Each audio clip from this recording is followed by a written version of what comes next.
नमस्कार. Life with Meera and Parth आपल्या YouTube चॅनलवर तुम्हा सर्वांचं स्वागत आहे.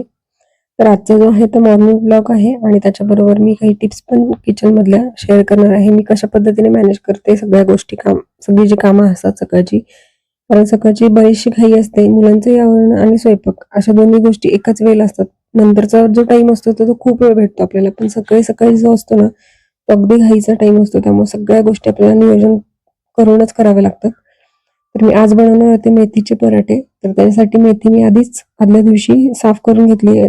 आपल्याला जेव्हा पण दुसऱ्या दिवशी काही भाजी बनवायची असे आपली ठरलेली असते ना, तर ती आदल्या दिवशी आपण साफ करून ठेवली ना, म्हणजे सकाळचा जो टाईम असतो तर तो आपला अगदी वाचतो. अगदी भेंडी वगैरे असेल तर ती चिरून ठेवली ना रात्रीची स्वच्छ धुवून, कोरडी करून, तरी पण सकाळचं जे भाजी बनवण्याचं काम आहे ना, ते अगदी झटपट होतं. आणि भाजी मी पाण्यामध्ये ठेवली आहे कारण त्याला खूप सारी माती आहे आणि ती अशी लगेच धुतल्या ती निघणार नाही. मग ती पाण्यामध्ये जर ठेवली ना, की मग ती माती पाण्याच्या तळाशी जाते आणि आपल्याला भाजी साफ करणं अगदी सोपं जातं. आणि भाजी ती होतीये पाण्यामध्ये छान भिजते, तर तोपर्यंत मी भांडी मांडायची होती, तर ती पण कामं केलीत. म्हणजे भांड्यांचा जो पसारा आहे, तर तो पण आवरला जाईल. कारण आत्ता परत स्वयंपाकाची जी भांडी असतील, नाश्त्याची असतील सकाळची, तर ती पण साठणार असतात. आधी रात्रीची भांडी मांडून घेते ना, कारण ती कोरडी झालेली आहेत भांडी. कारण जर आता नाही मांडली ना, तर नंतर मग घासताना सगळी भांडी त्यातच होत जातात आणि मग खूप जास्त भांडी साठतात. आणि त्याचबरोबर मला मसालाही काढून घ्यायचा होता बरणीमध्ये, कारण मी बरणी रात्री घासून ठेवली होती आणि ती सकाळपर्यंत छान कोरडी झाली आहे. तर बघू शकता तुम्ही भाजी पण छान अशी भिजली, त्यामुळे त्याची माती जी आहे लागलेली ती तळाशी आहे गेलेली. त्यामुळे स्वच्छ करणं अगदी पटकन झालं माझं ते स्वच्छ करायचं काम.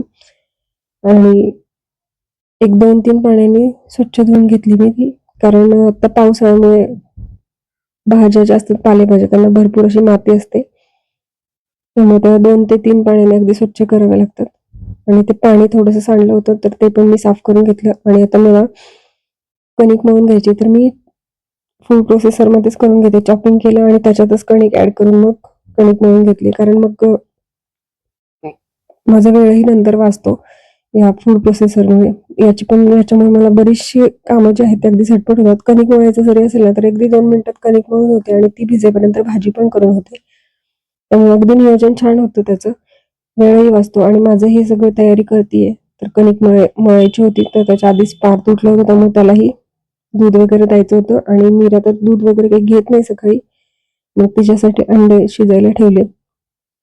तर काम करता करता मुलांचंही मध्ये मध्ये करावं लागतं काही ना काहीतरी.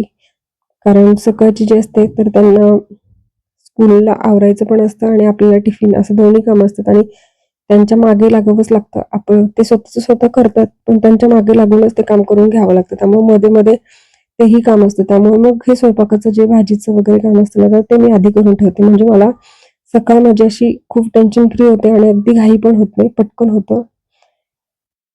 तर अगदी सिंपल रेसिपी आहे. काही कोरडे मसाले ॲड केलेत. त्याच्यानंतर डाळीचं पीठ आणि गव्हाचं पीठ ॲड केलं. डाळीच्या पिठामुळे काय होतं, तर त्याची टेस्ट खूप छान येते आणि असे खुसखुशीत असे पराठे होतात.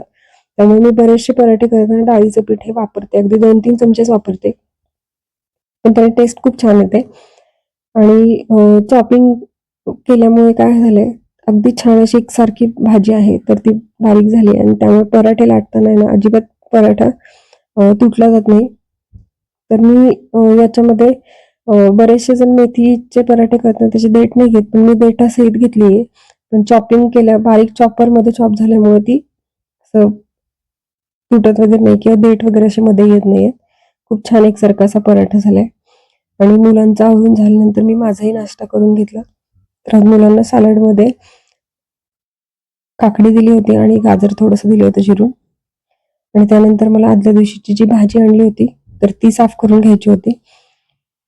तर कारण मी संध्याकाळी भाजी आणली आणि त्यानंतर स्वयंपाक, खाणं-पिणं त्यात बराच वेळ गेला. त्यामुळे ती भाजी त्याच्यामधली फक्त मेथीच निवडून झाली होती. ती पालेभाजी असल्यामुळे तीच केली फक्त. आणि ह्या भाज्या स्वच्छ धुवून ठेवल्या ना, की मग ज्यावेळेस आपल्याला बनवायचे त्यावेळेस अगदी सोपं होऊन जातं आपल्याला. कारण सकाळी घाई असते, परत ते साफ करायचं, पाण्याने धुवायचं, त्यानंतर ते परत कोरडं करायचं, मग चिरायचं, ह्याच्यामध्ये खूप वेळ जातो. त्याच्यामुळे मी सगळ्या भाज्या अशाच फ्रीजमध्ये स्वच्छ करून बॅगमध्ये भरून ठेवते. तर असा एक छोटासा व्लॉग होता. तर आजचा व्हिडिओ तुम्हाला आवडला असेल तर व्हिडिओला नक्की लाईक करा, कमेंट करा, शेअर करा आणि आपल्या life with Meera and Parth या युट्यूब चॅनलला सबस्क्राईब केलं नसेल तर नक्की सबस्क्राईब करा आणि बेल आयकॉनवर क्लिक करा, जेणेकरून येणाऱ्या व्हिडिओजच्या नोटिफिकेशन तुम्हाला सर्वात आधी मिळतील. चला तर मग भेटूया पुन्हा एकदा अशाच एका नवीन व्हिडिओमध्ये. तोपर्यंत stay healthy, stay happy. Thank you so much. Thanks to watching my video.